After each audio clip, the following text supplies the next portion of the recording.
I started a movement, and it was really began from an image. It was me in a sports bra and some shorts with my kids who were 3, 2, and 8 months at the time, and it said the caption, "What's your excuse?"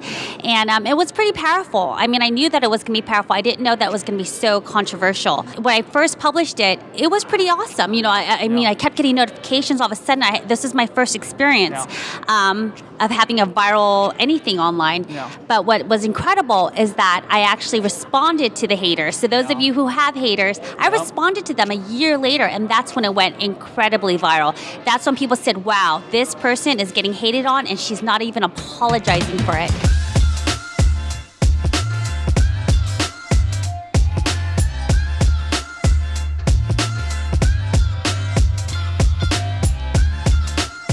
This video is brought to you by LearnVideo.live, a free 1-hour online training on how to grow a highly influential and profitable YouTube channel this year. To get free access, just go to LearnVideo.live. What's up, influencers? Welcome to another interview here on Video Influencers, where we're helping you build your influence, income, and impact with online videos. I have Maria Kang. Yes. From Facebook, Yes. 300,000 plus followers, Fit Mom, to talk about how she got her success, what she had to do to get her influence, and to create income to be able to do this full time. Yes. There you go. So thank you so much for being on our show. Thanks for having me.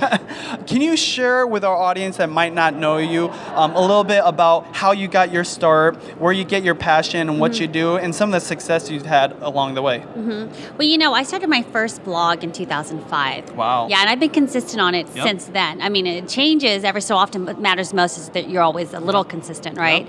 But I have always had a passion for fitness, mainly because my mother was overweight. You know, and I saw her not take care of herself. She struggled with a lot of preventative health issues. So I told myself that when I became a mom, I was not going to go that route. And so I became a trainer when I was in college at UC Davis, in 2000. I wrote, I did podcasts, I did all this stuff in the fitness industry, and then I eventually became a mother in 2009, then 2010, and then my last son came in 2011. So, I mean, I have a big history. Your moment. That was, yeah. Well, my moment came in 2012. Okay. Yes.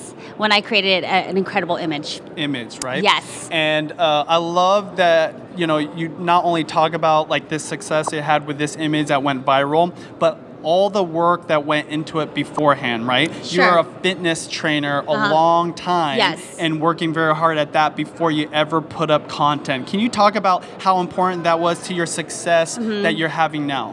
Well, I will tell you that in college, I was a part-time personal trainer, and I realized I have a passion for something. And I know that many viewers out there have a passion for something, and they start, whether it's becoming a personal trainer or a group instructor, but then I needed to elevate myself to have more influence, meaning I can't be with someone for a whole hour because I could have been doing something else for a whole hour and influence like 10 people or 100 people. Now I influence thousands of people within an hour. So I eventually became, a manager, then a writer, then a podcaster, then a blogger. I mean, it was a evolution that most people go through, and then eventually social media showed up, and I'm like, whoa, this is my moment to really build and create an impact in this fitness community. A lot of hustle, a lot of work, a lot of passion that went into it before you had that opportunity to be successful. One of the number one fears people have, both female and males, right, is getting judged. Hate, negativity, trolls. They don't want to put themselves out there because they're worried about what other people will think or say, potentially being attacked, through the comments. Can you talk about how sometimes what other people disagree with is like the route and your unique experience that helped you launch your career to what it is today? Well, let me first start by saying that I think it's important to get constructive feedback. I think it's important to think about, and really take in and absorb the people that have some good feedback for you, negative or positive. But I will say that if you're passionate about something, like if you believe, like I truly believe that everybody can be as healthy as they can be in their own way. You don't have to look like me, but you can be healthier than where you are right now. And you need to make it a priority. Then you can talk strongly about it and not care what people think. And I mean, of course, it does suck. I mean, it sucks to be on CNN and saying, someone calling me a fat shamer. But at the same time, if you know who you are and you know your intent and you knew your intent when you published something, then you won't feel bad about it, because I don't care what you think, that wasn't my intent. Yeah, and let's talk about the fat shamer topic, right? And why that even got brought up, because that's what helped launch your career. Obviously, there was a lot of work, a lot of hustle, a lot of planning before it. But can you talk about this image? Because I'm sure a lot of people watching this know about that, but for those that don't, and how that's completely changed your life. Okay, so I started a movement, and it really began from an image. It was me in a sports bra and some shorts with my kids, who were 3, 2, and 8 months at the time, and it said the caption, "What's your excuse?" And it was pretty powerful. I mean, I knew that it was going to be powerful. I didn't know that it was going to be so controversial. I will tell you, for those of you who have viral videos or viral images out there, when I first published it, it was pretty awesome. You know, I mean, I kept getting notifications all of a sudden. This is my first experience. Of having a viral anything online.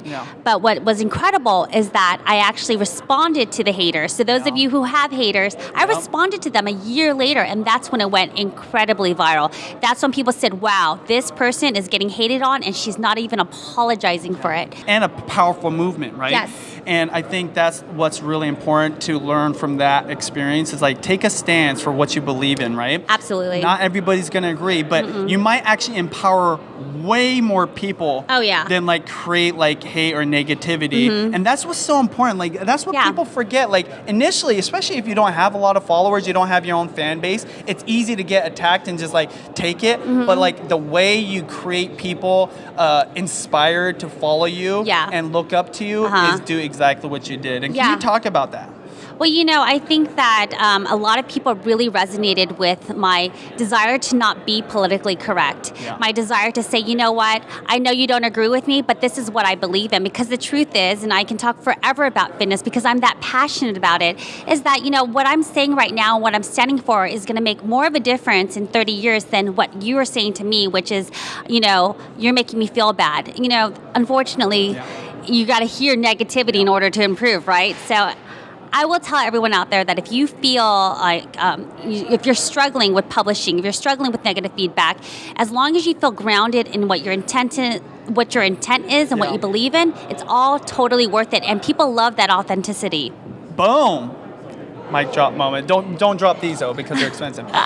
So, you know, it's not easy to work hard, but that working hard is what gave you the opportunity to go viral, right? Yes. But like extending that into a successful career, right? Into like a passion that actually monetizes is a whole nother ordeal. It's a whole nother layer of work. Can you talk about some of the business models, some of the opportunities you've had, and some of the things you've had to do to extend that viral hit into the career that you have today? Yeah, and I think a lot of people who have viral hits, they struggle with longevity and relevance. And so for myself, I had a nonprofit that I started in 2007. This goes back to, I was not an overnight hit. I actually took 10 years to build this overnight hit.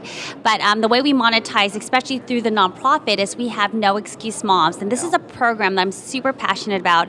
I started free mom groups in 2009, and now we are in over 300 locations in 30 countries. You know, we have challenges, you know, and all of the money that we build through these challenges, through a product apparel, I mean, it all goes back to this nonprofit, and it feeds the community. Yeah, and your influence is mainly on Facebook, correct? Yes. Right?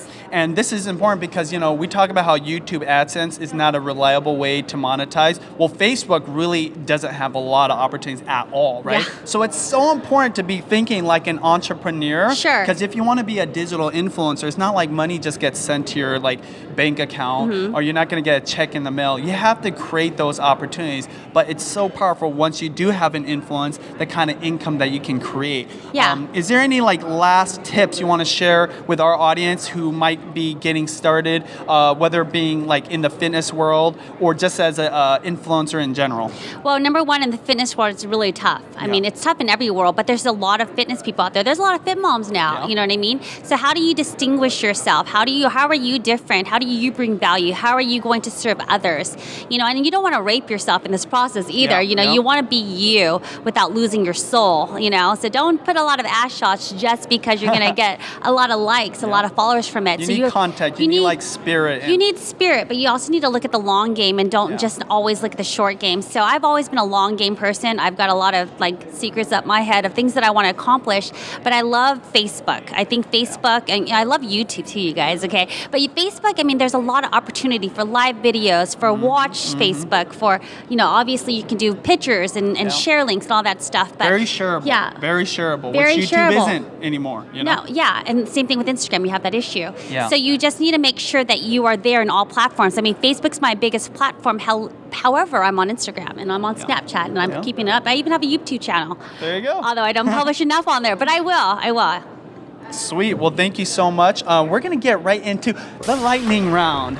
Coffee or tea? Coffee. What's the last thing you remember grabbing out of the fridge? Oh, I don't know. Sprouts. Favorite social media platform? Facebook. Who is the current YouTuber or YouTube channel that you watch? And do you even watch YouTube? I don't really watch YouTube a lot. So what about Facebook? Facebook. Okay, hold on. Let me take that back. When I do watch YouTube, I love watching fitness stuff. So I love Vlogalotties. I love Cassie Ho. What's your favorite workout in the gym? I love to do anything with cables. So I don't know. Yeah. Cables, Cool. anything on a Bosu, anything on dealing with balance training. Okay. If you had to give up one of these, which one would it be? Social media for the rest of your life or movies for the rest of your life? Definitely movies. I don't even watch movies. The hack is on YouTube you can actually watch movies, so technically you don't have to. Yeah. So it's a cheat. Yes. Well, thank you so much for being on here. Can you share with people? I know that you have a Facebook page. We'll make sure to put it in the bottom, but maybe share the exact spelling of where people can find you. So people can find me. My Facebook page is Maria M. Kang. That's my middle name. There's an M in there. And then I'm also on Snapchat, which actually is my favorite social media. It just sucks, but I love you. It's Maria Kang Fitness, and that's the same for my Instagram. Boom. You guys, as always, here on Video Influencers, helping build your influence, income, and impact with online videos. Talk to you later.